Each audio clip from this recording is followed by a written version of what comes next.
10 மாசத்துக்கு முன்னாடி சப்பாத்தி கள்ளி பழம் ஜூஸ் குடுத்து ஒரு பேஷண்ட்ட வீட்டுக்கு கூட்டிட்டு வந்தேன் அப்படின்னு சொல்லிட்டு ஒரு வீடியோ போட்டிருந்தேன்.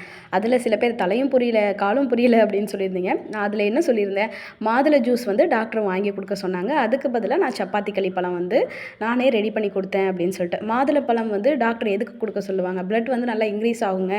ஸோ அதனால டெய்லி வந்து ஒரு மாதுளப்பழ ஜூஸ் வாங்கி குடுங்க. இளநீர் வாங்கி குடுங்க. தண்ணி நெறைய குடிக்க சொல்லுங்க அப்படின்னு சொல்லுவாங்க. ஸோ அதுக்காக நான் சப்பாத்தி கள்ளி பழம் வந்து ஜூஸ் போட்டு குடுத்தேன். அப்படின்னு சொல்லியிருந்தேன். ஸோ சில பேத்துக்கு வந்து மாதுளை ஜூஸ் அப்படின்னு சொன்னாவே புரியும்ல அப்படின்னு நான் நினச்சிட்டேன். நான் வந்து பிளட் நல்லா இன்க்ரீஸ் ஆகும். அதுக்கப்புறம் வந்து டாக்டர் ஜூஸ் குடுக்க சொன்னாங்கல்ல, அதுக்காக ஹெல்தியா ஏதாவது குடுப்போம் அப்படின்னு சொல்லிட்டு தான் இந்த சப்பாத்தி கள்ளி பழம் வந்து ஜூஸ் குடுத்தேன். சரிங்களா? அதே மாதிரி அம்மாவுக்கு வந்து 2 டியூப் மாரி போட்டிருந்தாங்க. எஸ்பிசி அப்புறம் போலி அப்படின்னு சொல்லிட்டு.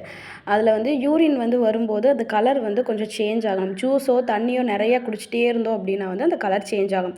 இதுவே கடையில போய் அடிக்கடி வாங்குறதுக்கு என்கிட்ட வந்து கைவசம் இருந்துச்சு. அதனால டக்கு டக்குன்னு போட்டு குடுத்தேன்.